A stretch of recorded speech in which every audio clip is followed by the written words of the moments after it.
I thought that in order to be a good mother, that you needed to be selfless, you had to give up your identity, you had to give up your dreams. And so part of my kind of discovery for myself and narrative rewriting for myself was, is there a way to be a mother and a self-actualized woman? Is there a way to follow your dreams and mother? And why does society have to shape it as an either or?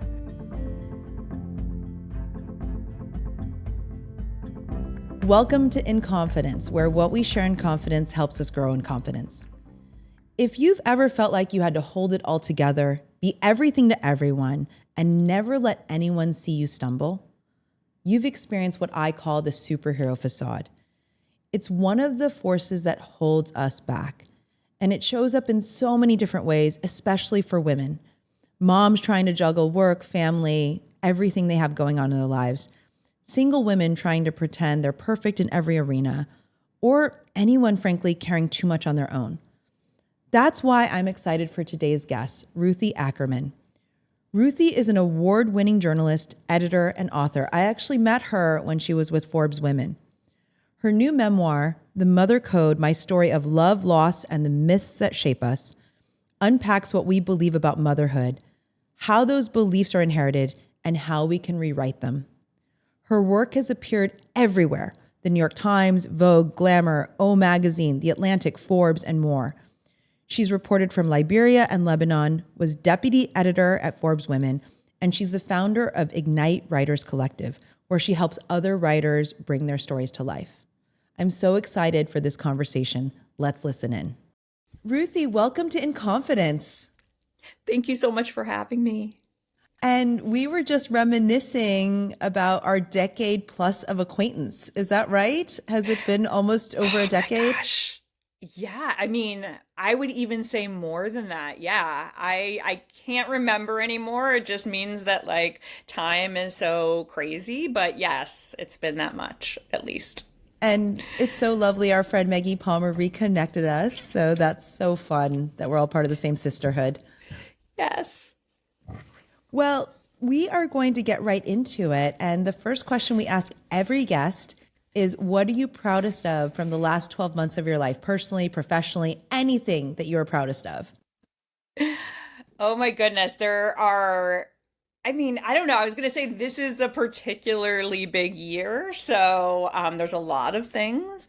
But I will say that my first book, my debut, it was a memoir. It is a memoir. It's called The Mother Code. It came out in May. So going on almost 6 months now. So that feels like my second baby. And it's been a wonderful sort of whirlwind to have this idea that was in my head and my heart for so long now out in the world. And I'll also say my daughter, so my actual baby, turned 5 this year. And not only to think about, all the years of wanting to have a child or not being sure and then wanting and then struggling for it to happen and now like having a child and now she's 5. I mean, I can't even tell you it like the sort of whiplash of all of that.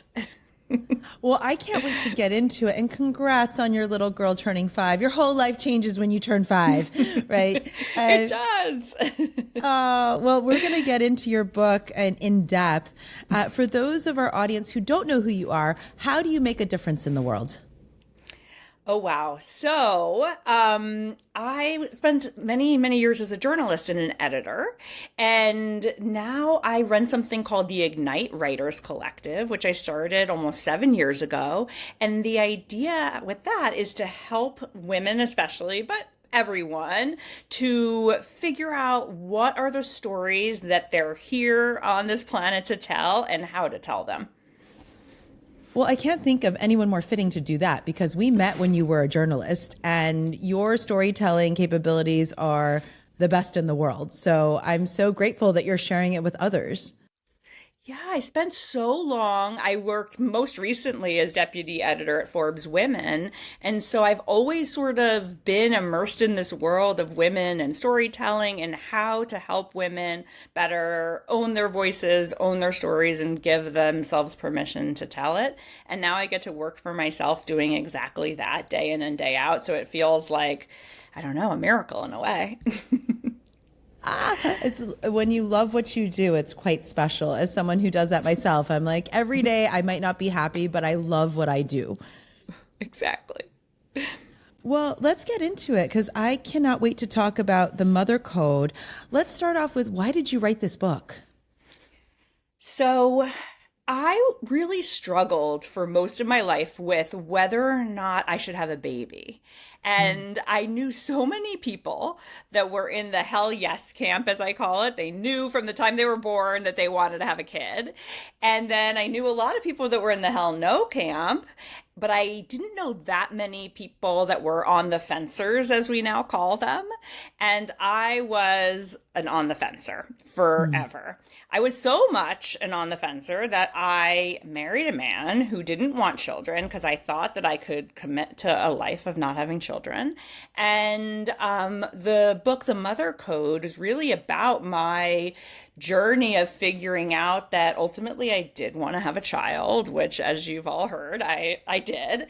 And not only figuring out that I did want to have a child, but how I was going to have a child and what kind of mother I wanted to be. And I really went down a sort of, or on a literary quest to figure out, is there a way to be a radical or revolutionary mother in a world that's trying to tell us that motherhood is weak and degrading and not very fun at all? Oh, I love that. As someone who's a 45-year-old woman who does not have kids, I've definitely have been an on the fencer. It's still an ongoing question for me. What process did you go down, or was there a thoughtful process around deciding you did want to have a child? Yeah. I think one of the things that was an aha for me was realizing that a lot of the narratives in my head were based about motherhood, were based on family mythologies or societal mythologies. And as I started as a journalist, I started researching some of those mythologies and unpacking them. And I realized that most of them actually weren't true. So, for example, yeah. And in my writing workshops, I talk about this as the big lie. And every story has a big lie at its center. And when you unlock it, that's where transformation begins. And so I had been told my whole life that my great grandmother and my grandmother had abandoned their children, which is the first line of my whole book. And I realized through my research that actually they hadn't abandoned their children, or at least not in the way that we might think of abandonment today. And so once I understood, that was one of the big lies, but it's not the only one. But once I understood that those narratives weren't true, I started to question all of the narratives I assumed about my life. And one of them was whether I would be a good mother. I could sort of get out from under that generational trauma to be the mother I wanted to be. I'm very curious, what was the lie about your grandmother and your great grandmother? So my great grandmother, she had come here from Eastern Europe when she was 7 years old, and she'd never gone to school past the time when she got here. She only knew Yiddish. And so the idea was that she had abandoned, the myth was that she had abandoned her children in order to run off with various rich men because she was a gold digger. That was all part of the narrative. And that she had been married 25 times was the myth that I was told. Well, it turned out she was married a bunch of times, 14. I found records for 14 marriages. And what I learned along the way through looking at all of these old records was that actually I don't think she left her children in order to run after rich men. I think she left her children for periods of time in order to try to find financial and other types of security for them because she wasn't a citizen of this country. And so she was actually trying to take care of them, and she did ultimately go back to them. And so I think the story was like, yes, she left them for periods of time, but not for the reasons that our family had believed. And I know you talk a lot about sort of rigid roles, expectations that women inherit, whether it's about motherhood or not. Did your kind of understanding of your own family past change the way you thought about those roles and expectations? Yeah, absolutely. I thought that I thought that in order to be a good mother, that you needed to be selfless, you had to give up your identity, you had to give up your dreams. The ways I kind of interpreted my great grandmother and my grandmother's abandonment was that they had gone after their own dreams to the detriment of their children. And so part of my kind of discovery for myself and narrative rewriting for myself was, is there a way to be a mother and a self-actualized woman? Is there a way to follow your dreams and mother? And why does society have to kind of shape it as an either or? And as you described it earlier, sort of defining a radical or revolutionary different approach to motherhood, what does that look like? It's a really good question. So I'm still trying to figure that out, and I think it's not a one and done kind of thing. And so it became my favorite chapter in the book. Actually, it was like this turning point in the narrative because I was asking myself.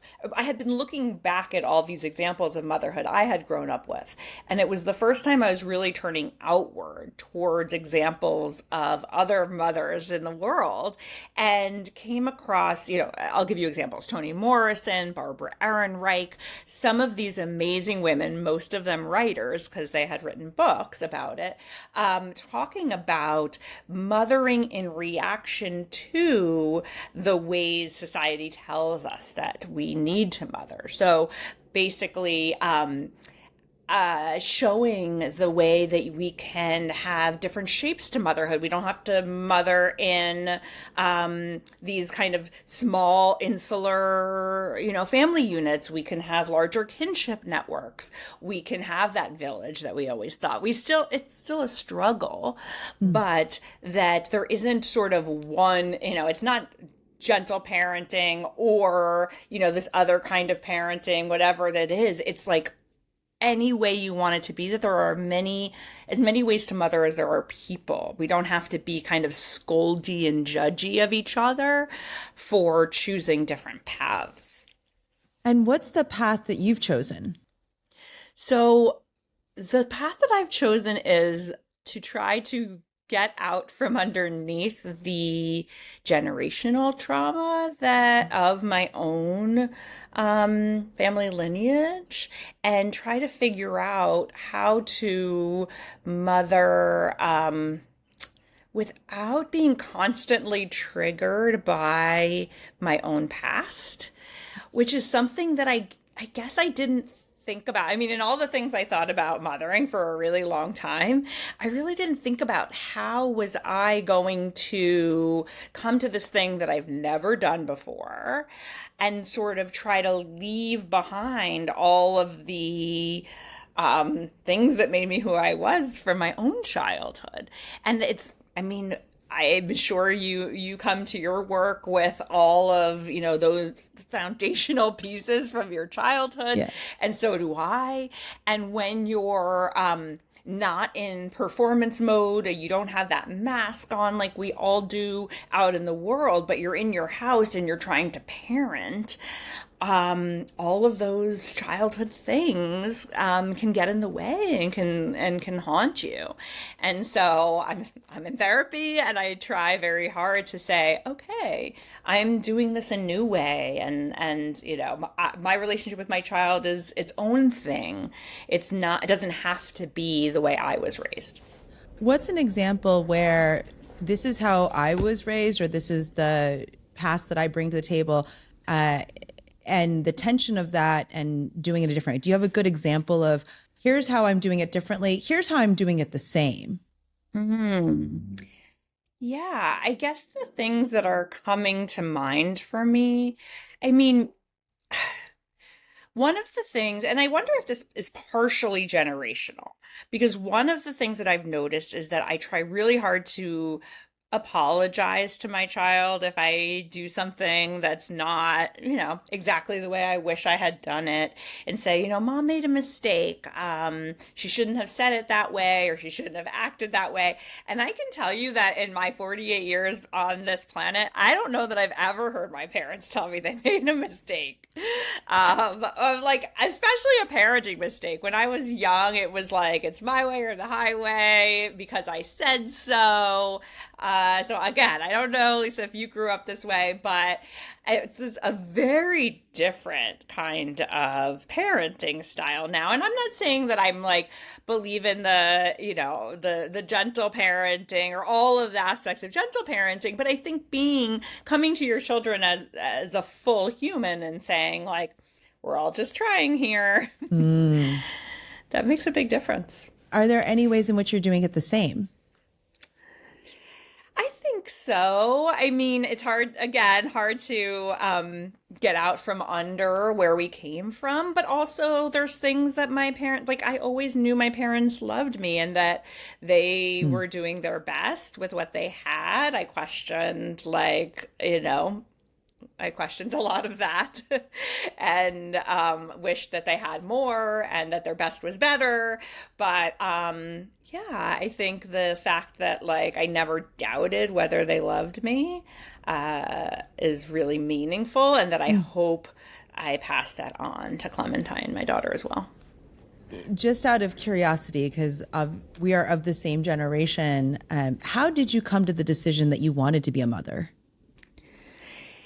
It was that, I was talking about those mythologies. And when I realized that the mythology wasn't true, when I realized that maybe my great grandmother and my grandmother were really trying to be good mothers in the way they knew how within the limits of society for women at the time they were coming up, then I started to think about, well, I guess it's not a genetic flaw or anything inside of me that would keep me from being a good mother.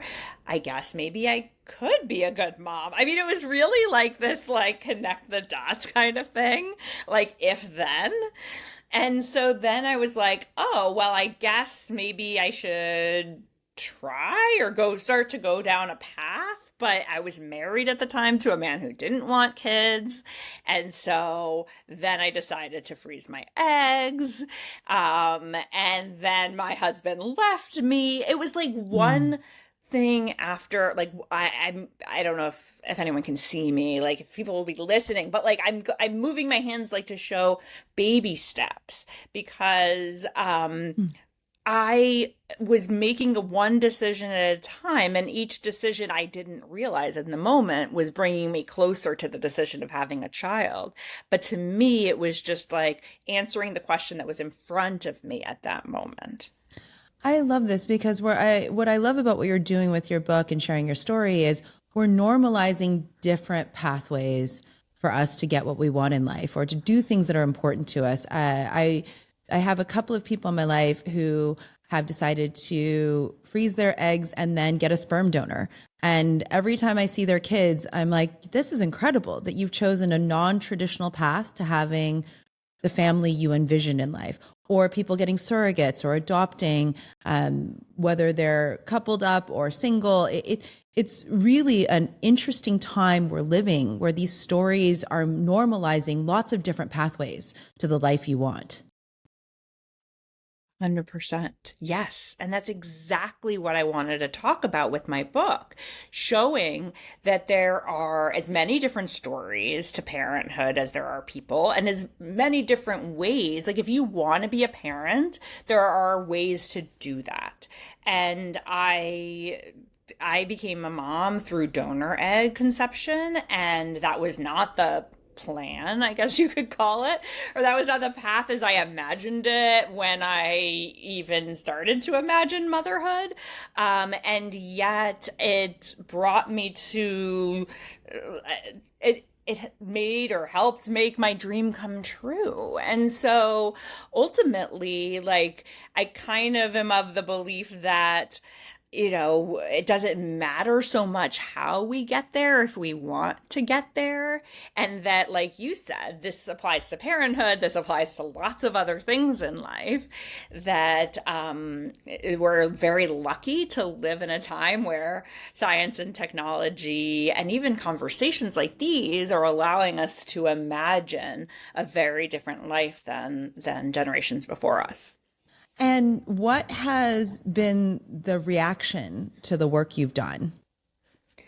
So, what's been amazing to me is that I keep hearing from people who are saying, wow, I haven't seen a personal story of someone who is ambivalent about motherhood or on the fence. And so there's the reaction of just like, wow, thank you for sharing that part of the journey and normalizing that. And then the second piece is what I just talked about, the becoming a mother through donor egg conception, because that part of the process, or that option in and of itself, is so shrouded in shame and secrecy that there are lots of people who have used donor eggs, and more as women continue and families continue to have children later in life. But a lot of times people don't tell their friends or their families or anyone. And so it's still something that's, held very close to the vest. And so I think that piece, I'm hoping, normalizes donor egg families. And so just having these conversations out in the open, I think, has been good for me to see that it's needed, and also good for others to say, oh, I'm not alone. Because I know I felt very alone.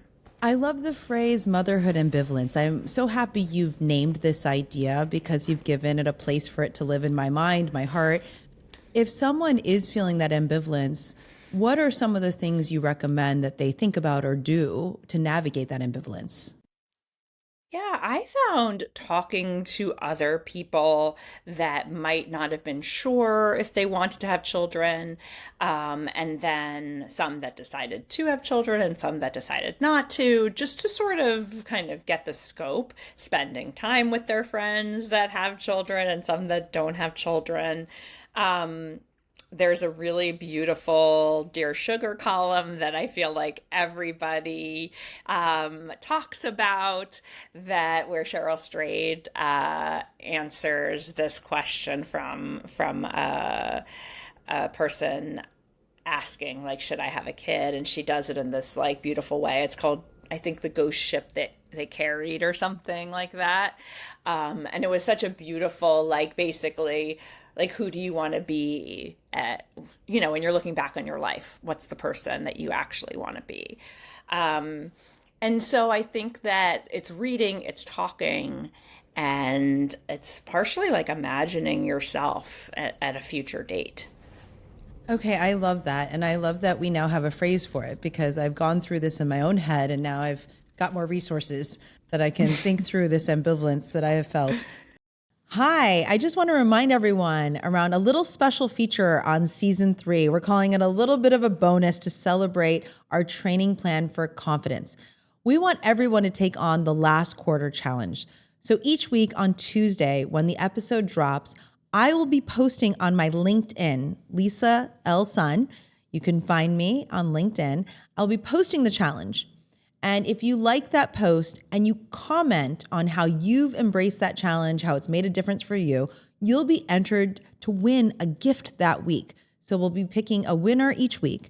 And then if you complete all 10 challenges by the end of the season, if someone actually goes on and likes and posts on all 10, you'll be entered to win a grand giveaway in December. I hope you'll join me in embracing the last quarter challenge. follow me on LinkedIn, and join in on the fun. One of the things that we're doing this season on the podcast is every week we're giving our listeners a challenge, sort of a micro moment that they can practice or reflect on that can ladder up who they are, their confidence, their courage levels. And this week's challenge is called Superhero Facade. And it's about the mask we wear when we want to look invincible, when we are carrying everything but not asking for any help and hiding our struggles so people think we have it all together.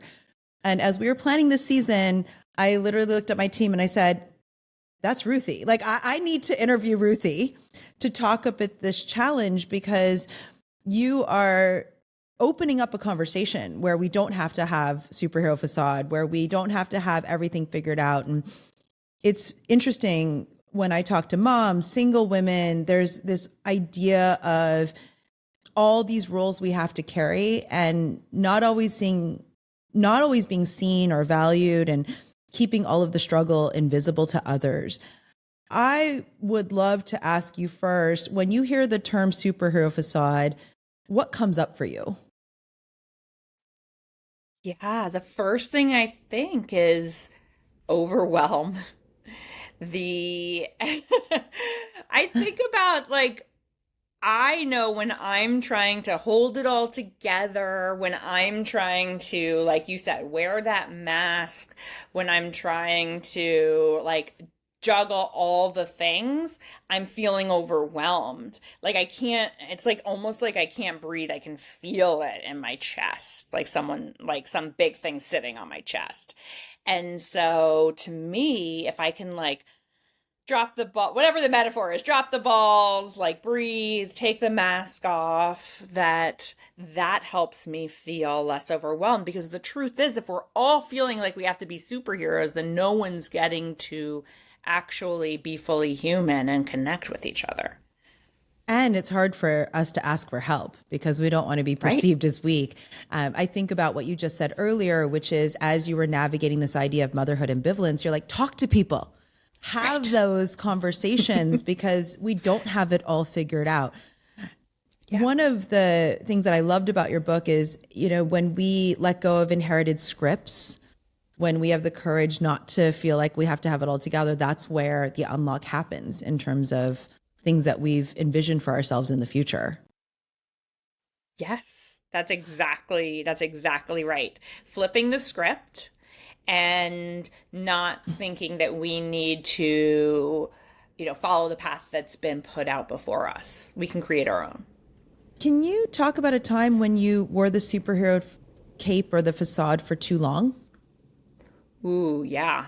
I mean, in my first marriage, I felt like I had made a vow. I mean, I'd literally made a vow that I was going to be with this man and we were not going to have children, and that I had to, hold it all together and be that person that I promised I would be.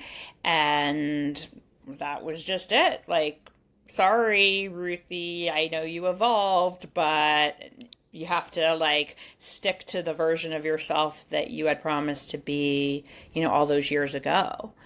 What did that feel like? The contortion, like the pretzeling, I found myself, like, feeling angry and being filled with rage and wanting to, like, always getting upset, but kind of not knowing exactly why.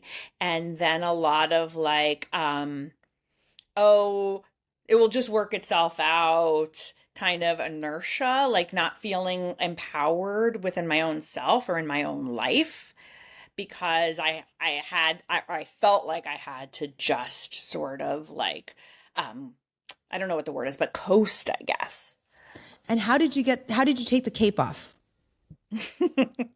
Oh, Lisa, this is not going to be a story that you can, like, hold up as some sort of model. But that's the whole point of letting go of superhero facade. It's about getting real, because no one can have fingerprints on your journey until you get real.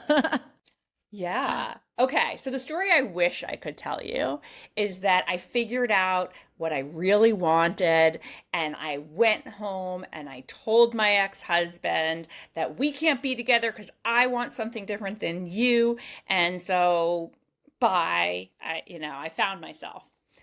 What really happened, the true story, is that I did nothing. I did Mm. not tell my husband. I did not feel empowered in my choices and my desires. I stayed for 2 more years in my marriage until he decided that he thought that I was going to want to have a child, and he left me. And Oh, that was like one of the biggest turning points in my book, was me realizing I wasn't brave in that moment. I wasn't living into the superhero that I wanted to be or that I imagined I would be. I was waiting for someone to come save me. mm. Well, that's real life though, Ruthie. Like yes, I wish part of this challenge is to help people confront superhero facade, but so much of us, there's inertia in our lives, right? An object in rest at rest stays at rest. And I love that you're giving people insight into this so that they don't have to wait 2 years to have something like this happen. What happened when you did release that facade? What was the impact of it?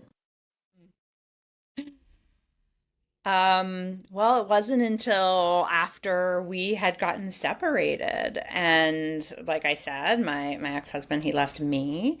And then it was like, at that point, I'm 38 years old. I thought like, oh, great. Now I finally figured out what I desired, but now I'm not going to be able to get it in my mind. Ooh, Again, another limiting belief, because I ooh. thought, how am I going to find someone to have a child with at this late stage in the game? And another limiting belief on top of that limiting belief was that I couldn't do it on my own, which now, this was, by the way, this was in 2015. So we're talking 10 years later. And now we're having conversations on podcasts and, lots of different places about single mothers by choice and different kinds of motherhood paths. And I know lots of people who have done it on their own. But at the time, I felt like, no one's doing it on their own. I can't do this. And so to me, I was stuck because I didn't think I could find someone else. I didn't think I could do it on my own. I sort of, to me, that was like a moment of rock bottom where I felt empowered. I was, an editor at these top publications. I had my career together. I'd like reached this sort of level of success, I guess, externally. And maybe that's part of the superhero facade. But like in my personal life, I had no sense of strength. I wonder, as you're talking about it, you just triggered something for me about this whole idea of superhero facade. I wonder if it's a combination of things. So perhaps there's one piece of it, which is expectations, like stories that you place on yourself, or external validation or external expectations, coupled with limiting beliefs. Because I love that what you just shared was there was this external view of me and my life and things that I committed to. And on top of it, I had put these limiting beliefs around barriers around it. So that combination kept me in a place where the life I had chosen was the life that I was going to live up to, versus, okay, I'm going to release the expectations and those external points of view. And in some cases, someone forced me to confront those. Plus, then all these things that I was told no, like I can't do it by myself, or I'm too old to find someone, there's all these other beliefs that kind of allowed you, if when you release both, you're able to like get out of that trap of being perfect to the outside world. Yes. I mean, what you just said is exactly right. That I needed to start talking to other people about how I was feeling, because in the silence and, darkness, that's where the shame like grows, as you're shaking your head. So I know you feel me here. So yeah, that I was feel like when I started talking and saying like, actually, like this is how I'm feeling. I'm feeling like I ruined my marriage. I'm devastated, but I kind of deserve it because I'm the one that changed my mind on the whole kid thing. And then I met someone else, and in the book you'll read about it, so I don't want to give it away, but I met someone else and that ended horribly. And then by the time I figured out that who I was going to have a child with, then my frozen eggs that I had frozen when I was 35, none of those 14 eggs were viable. And so I almost felt like that moment of those eggs not working was like the universe punishing me in some way. I don't know where these ideas of female punishment come from, but I can tell you that from talking to a lot of women, a lot of us feel kind of punished by society or by the universe for various parts of our lives. But I thought like, oh, the universe is punishing me for marrying the wrong man or making the wrong decision about kids. Yeah, there was a lot of like self-doubt and self-flagellation going on. One of my favorite phrases is darkness cannot survive the light of connection. And I always find that in my darkest moments, if I start talking to people about that darkness, one, they'll bear witness to it. And in some cases, they'll be like, well, here's someone who could help you, or here's something that could be interesting. As I can imagine that as you were talking to folks about this journey, somebody might say, well, have you thought about a donor egg? Like I'm guessing that letting go of that facade that I've figured it out allowed people in to be able to support you or help you or give you ideas. Is that fair to say? I don't want to give away too much of the book because I want people to buy it and read it. Yes, that's exactly right. I started meeting other people who were asking themselves the same question, who were also feeling alone and saying, oh, this is what I'm going through. And I was like, what? I thought that I was the only one going through this thing. I can't believe other people are going through. And that's part of the reason I wrote this book. Was to me, it was like, this is the book I wish I had when I was going through it. And so I'm hoping that, younger women, or not even necessarily younger, but just other people going through this can say like, oh, here's how one person did it. Well, I'm going to be open with you. I'm always honest, but I'm going to be open with you. You and I haven't seen each other in a long time. And in my mind, I've always held you on a pedestal. Just to be open, you wrote a great piece about us years ago. I've always thought of you as someone that was up here, and you still are in my mind. And when our friend Maggie said, oh my gosh, Ruthie's new book is amazing, and then I was reading about it, I'm like, I had no idea that you had gone on this unbelievable journey of pain, of heartbreak, of discovery, of all of these things. And it made me feel closer to you in a way that I never felt when we met over a decade ago. And so this is why I wanted to have you on for Superhero Facade, because in my mind, you've always been a superhero. And because we've taken that away, I still feel very strongly and positively about you, about all your many accomplishments. But it was this moment where I was like, wow, to share that story. And I always find when I meet other entrepreneurs, there are some that are like, oh, I'm killing it, right? And I'm like, oh, there'd be a lot more dead bodies. Nobody's killing it. And whenever I meet entrepreneurs like, oh my God, this month was hard, wasn't it? I'm like, you're someone I want to know, because you and I see each other. We know there's deep struggle and heartbreak. I have to tell you, that's why I wanted you on for this, because I feel closer to you, knowing that you've experienced all this hard stuff, good stuff in the mix for someone that I've held on a pedestal for so many years. Hearing you say that, I mean, first of all, it just makes me smile and like clutch my heart, because so often we don't feel that way about ourselves. And so there's that piece. And then another piece of it is that in my classes, I teach writing classes, and I always say to my students, my clients, that you have to show your narrator's flaws. You have to show your own flaws or the things that you think are wrong with you or those cracks. So that, because that's where other people can connect with you and that's where they can see themselves. And so, like, one, just hearing that like warms my heart, but two, what's true in life is also true on the page. Oh, I love, and what happens to us when we stop pretending to have it all figured out? Well, then other people have space to come in and swoop in and not save us, but help us through, hold our hand, tell us their stories. And that's, where connection and community grow.